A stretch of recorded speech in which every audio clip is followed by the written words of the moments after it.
ঈদের ছুটিতে রাকিব গ্রামের উদ্দেশ্যে রওনা হয়েছিল। প্রায় রাত 8টায় রাকিব বাস থেকে নেমে যায়, কিন্তু তার গ্রামে পৌঁছানোর জন্য পার হতে হবে একটা বিশাল দিঘি। রাকিব দিঘির পাড়ে এসে মাঝিকে বসে থাকতে দেখতে পায়। রাকিবকে নৌকোয় না উঠতে দেখে এক মাঝি জোরে জোরে হাঁক ডেকে বলে, আরে ও ভাই, যাইবেন নাকি? উইটা পড়েন, এরপরে কিন্তু আর নৌকা পাইবেন না। রাকিব মাঝির ডাকে সম্বিত ফিরে পেল।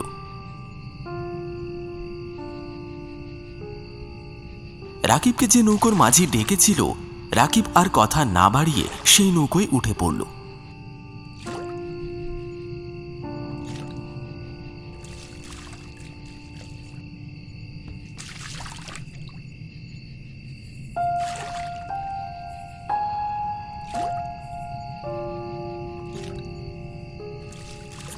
কি গো মাঝি ভাই, কি ব্যাপার বলো তো?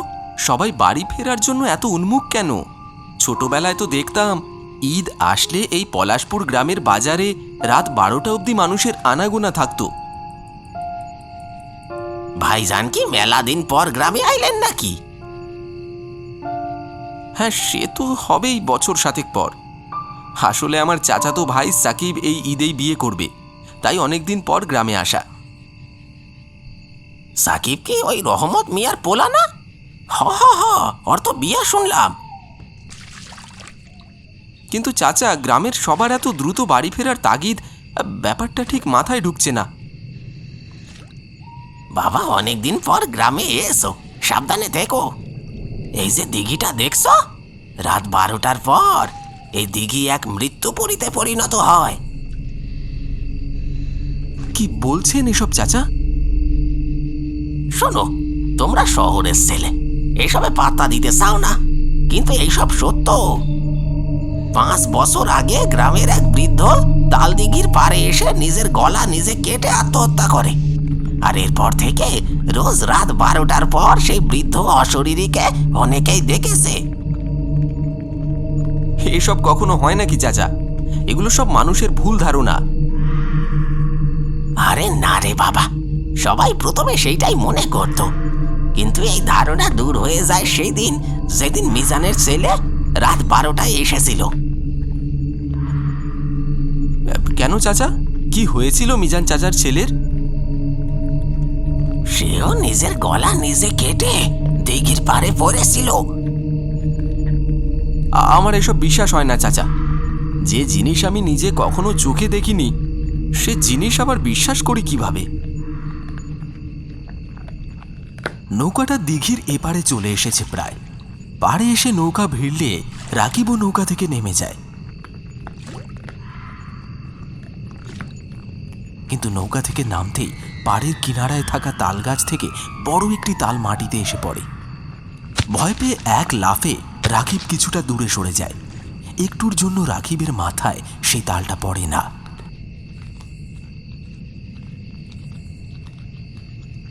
শুনছো ছেলে, অশরীরীদের নিয়ে খারাপ মন্তব্য করতে নেই, ওদের রাগিয়ে দিলে তোমারই বিপদ।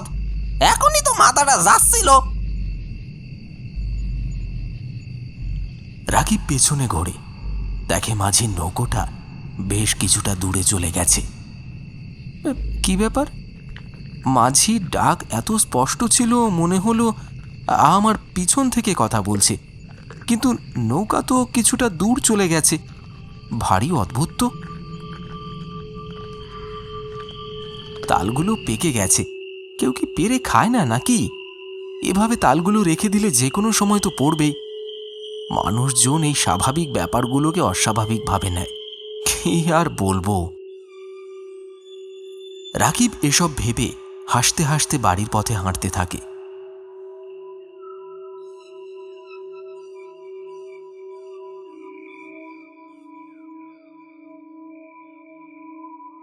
রাকিব তার গ্রামের বাড়িতে এসে পৌঁছয়। রাকিবের গ্রামের বাড়িতে তেমন কেউ থাকে না, শুধু বাড়ি ঘর দেখাশোনার কাজে একজন কাজের লোক থাকে। তিনি রাকিবকে দেখেই বললেন, আয়সা পড়ছো বাবা, চলো চলো ভেতরে চলো, আমার ব্যাগটা দাও। আফজাল চাচা, তুমি এত ব্যস্ত হয়েও না, আর ব্যাগ আমিই নিচ্ছি, আমার ঘরটা দেখিয়ে দাও। হ্যাঁ হ্যাঁ, চলো বাবা। এই যে, এই ঘরটাই তোমার। অনেক ধন্যবাদ চাচা। রাকিব ঘরে ঢুকে পা রাখতে আলোকিত ঘর অন্ধকার হয়ে গেল। এ কি হলো? গ্রামে বাবা বেশিরভাগ সময় লোডশেডিং থাকে। তুমি একটু দাঁড়াও, আমি মোমবাতি জ্বালিয়ে আনি। রাকিব অন্ধকারে অপেক্ষা করতে থাকে। আর ধুর, কোথায় একটু ভালো সময় কাটানোর জন্য গ্রামে এলাম, এখানে তো দেখছি আরেক সমস্যা। পেছন থেকে হঠাৎ একজন বলে ওঠে, কিসের সমস্যা বাবা? রাকিব হুট করে চমকে যায়। তার চোখে মুখে ভয়ের ছাপ স্পষ্ট। পেছনে তাকাবে নাকি তাকাবে না, এই নিয়ে দ্বিধা দ্বন্দ্বে পেছনে তাকিয়েই ফেলে। কি বাবা, ভয় পেলে নাকি? রাকিব দেখতে পায় পিছনে আফজাল চাচা দাঁড়িয়ে আছে, কিন্তু রাকিব তো দরজার সামনেই দাঁড়িয়ে, চাচাকে তো আসতে দেখেনি সে। রাকিব ভয়ের ব্যাপারটা প্রকাশ করে না। সে আমতা আমতা করে বলে, না না, ভয় পাবো কেন? আমি কি বাচ্চা নাকি? কিন্তু চাচা, আপনি কিভাবে এই রুমে আসলেন? দরজা দিয়ে তো আপনাকে ঢুকতে দেখিনি। এই রুমের দুটো দরজা, সামনের দিকে একটা আর একটা পেছনের দিকে। ওই যে। ও আচ্ছা আচ্ছা, ঠিক আছে, কিন্তু মোমবাতি? খুঁজলাম বাবা, কিন্তু পেলাম না। হয়তো শেষ হয়ে গেছে। তোমার মোবাইলের টর্চের আলো আসে না? ও হ্যাঁ হ্যাঁ, দেখেছেন, একদমই ভুলে গেছি। এতক্ষণ সেটা জ্বালালে তো আর অন্ধকারে থাকতে হতো না। রাকিব পকেট থেকে ফোনটা বের করে লাইট অন করল। আফজাল চাচা বললেন, আমি আপনার জন্য খাবার রেডি করছি, চলুন খাবেন। না চাচা, আমি রাস্তায় খেয়ে নিয়েছি, এখন আর খাবো না। আমি অনেক ক্লান্ত, ঘুমিয়ে যাব। আচ্ছা, ঠিক আছে বাবা।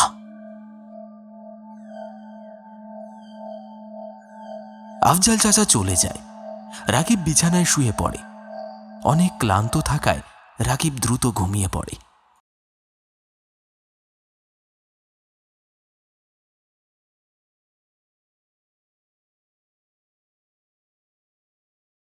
রাকিব অনুভব করে তার অনেক ঠান্ডা লাগছে। মাঝরাতে তার ঘুমটা ভেঙে যায়।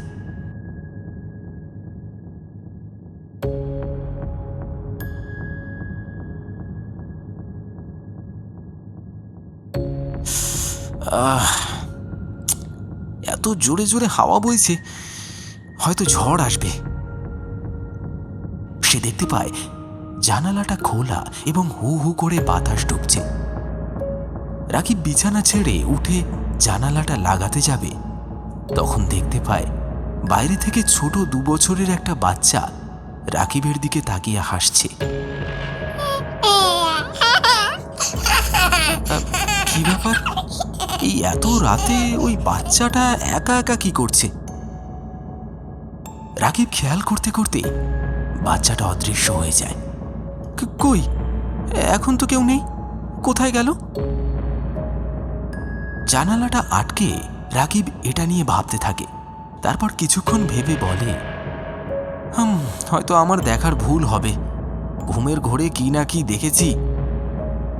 রাকিব আবারও ঘুমিয়ে পড়ে, কিন্তু সে ঘুমিয়ে যাওয়ার কিছুক্ষণ পরেই একটা ছোট ছায়ামূর্তি দেয়াল ভেদ করে রাকিবের ঘরে ঢোকে।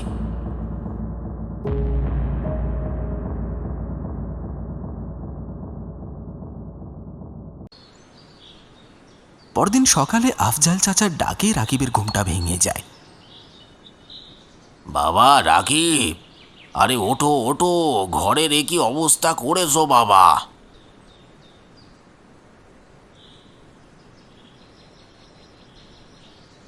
রাকিব চাচার ডাকে ঘুম থেকে উঠে দেখতে পায় রাকিবের সব কাপড় চোপড় ব্যাগ থেকে বের করে এলোমেলো করে ছড়িয়ে ছিটিয়ে রাখা।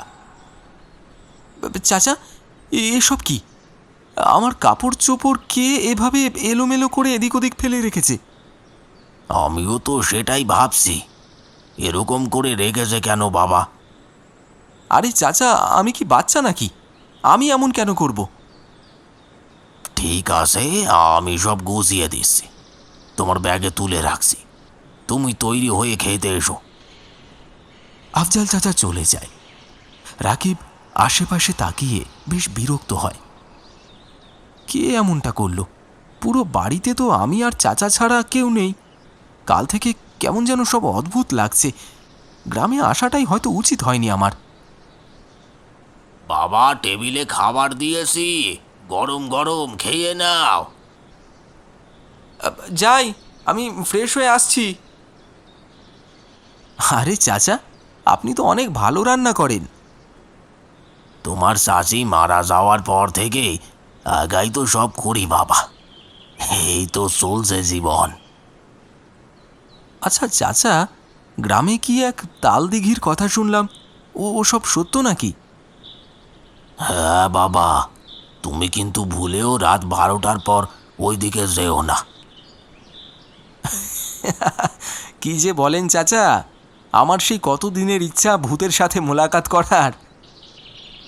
আমাদের মানুষদের এসবের থেকে দূরে থাকাই উচিত বাবা, তুমি ওদিক পানে যেও না, ক্ষতি হতে পারে। আরে চাচা, এখনো সেই আগের দিনের মতো কুসংস্কারে বিশ্বাস করেন। এসব ভূত প্রেত আত্মা বলতে কিছু নেই। এরপরে রাকিব হাত ধুয়ে নেয়। খাওয়া শেষ করে রাকিব বাইরে বের হয়। তারপর গ্রামের সব কাজ শেষ করে বাড়ি ফিরতে ফিরতে রাত 11টা বেজে যায়। আশেপাশে তখন বৃষ্টি শুরু হয়েছে। রাত তো অনেক হলো, বাইরে এত ঝড়। আরে এই তো সুযোগ, এই ঝড় বৃষ্টির রাতে তাল দিঘির পাড়ে যেয়ে দেখি একবার, ভূতের দেখা মিললেও মিলতে পারে। রাকিব বৃষ্টির মধ্যে ভিজতে ভিজতে তাল দিঘির পাড়ের দিকে রওনা হয়।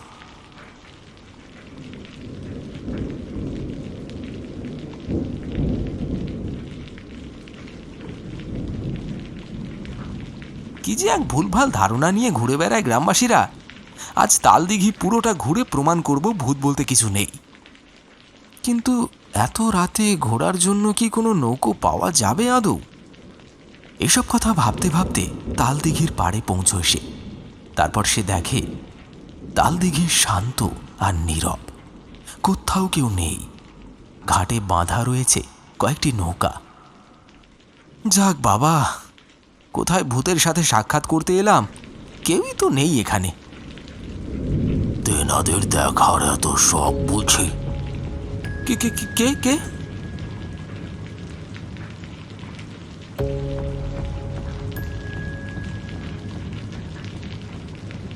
আমি মাঝি, চলেন ঘোড়ায় নিয়ে আসি। কোথা থেকে ভাই? এই যে আপনার এত আকাঙ্ক্ষা তেনাদের দেখার। কিন্তু আপনি জানলেন কি করে? আপনাকে তো আমি চিনতেই পারছি না। নাম কি আপনার? আমার নাম সুজন মাঝি। তোমার বাড়িতে যে আফজাল চাচা থাকে, ওনার সাথে আমার বেশ খাতির আছে, উনি বলেছেন। ও আচ্ছা আচ্ছা, চাচা আপনাকে বলেছেন? তাহলে চলুন। মাঝি নৌকোয় উঠে রাকিবকে নৌকোয় উঠতে ইশারা করে। রাকিবও নৌকায় উঠে পড়ে। সুজন মাঝি নৌকা বাইতে শুরু করে। আচ্ছা, সবাই তো ভয় পায়, কেউ রাত 12টার পর নৌকা চালায় না। আমি তো এসে এটাই শুনলাম, তাহলে আপনি এত রাতে নৌকো নিয়ে বের হয়েছেন কেন?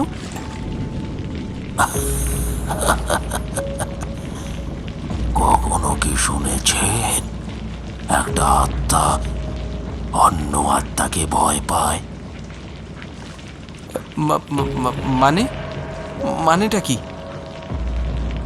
এত কথা না বলে আশেপাশে চোখ বোলাও, দেখো তেনাদের দেখতে পাও কিনা। যা কাজে এসেছো সেটা করো। রাকিব সুজন মাঝির কথা শুনে এদিক ওদিক তাকিয়ে দেখে।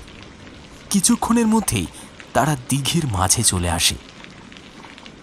এত কম সময়ে এত তাড়াতাড়ি মাঝ দিঘিতে চলে আসলাম। অন্তত 10 মিনিট তো লাগার কথা। 3-4 মিনিটে কিভাবে সম্ভব?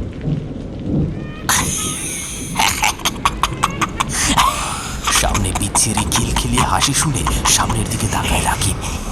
তারপর সে যা দেখতে পায় সেটা দেখার জন্য মোটেও সে প্রস্তুত ছিল না। তার সামনে বসে আছে অর্ধ পচা গলা মাঝির আত্মা। রাকিব ভয়ে যেন তার বাকশক্তি হারিয়ে ফেলেছে।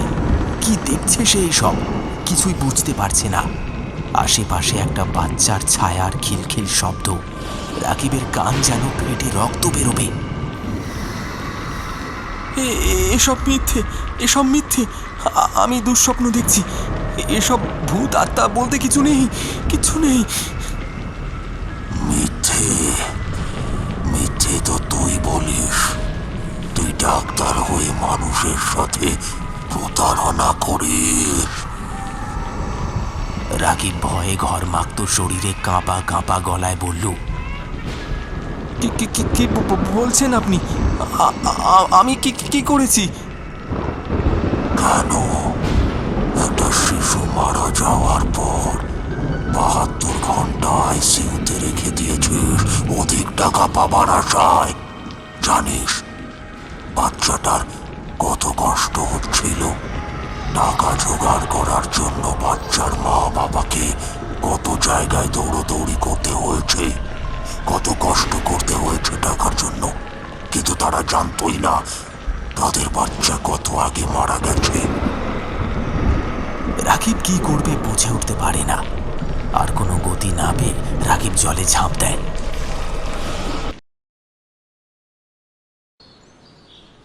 জ্ঞান ফিরলে রাকিব নিজেকে নিজের রুমে আবিষ্কার করে। তার মাথার পাশে বসে আছে আফজাল চাচা। তোমাকে বারণ করেছিলাম বাবা তাল দিঘির পারে না যেতে, তবুও কেন গেলে বাবা? রাকিব কালকের ঘটনার কথাটা মনে করে আবার শিউরে ওঠে। কিন্তু কোনো ঘটনাই আফজাল চাচাকে খুলে বলে না। শুধু বলে, মাঝে মাঝে আমাদের এমন কিছুর সম্মুখীন হওয়া উচিত যেটা আমাদের পাপ থেকে বের করে নিয়ে আসবে চাচা। মানে কি বাবা? চাচা, একটা কাজ করো, গ্রামে একটা ঘোষণা করে দাও, আমি যতদিন গ্রামে আছি সবাই আমার থেকে চিকিৎসা নিয়ে যাক, বিনামূল্যেই সেবা প্রদান করব আমি। ঠিক আছে বাবা, আমি যাচ্ছি, এখনই যাচ্ছি। টাকার জন্যে আমি আমার পেশাকে অপমান করেছি। আজ থেকে পাপের পথ ছেড়ে দিলাম আমি। রাকিব শুনতে পায় বাচ্চাটা মৃদু হাসছে। রাকিব পিছনে তাকায়। বাচ্চাটি রাকিবের দিকে তাকিয়ে একগাল হেসে যেন হাওয়ায় বিলীন হয়ে যায়।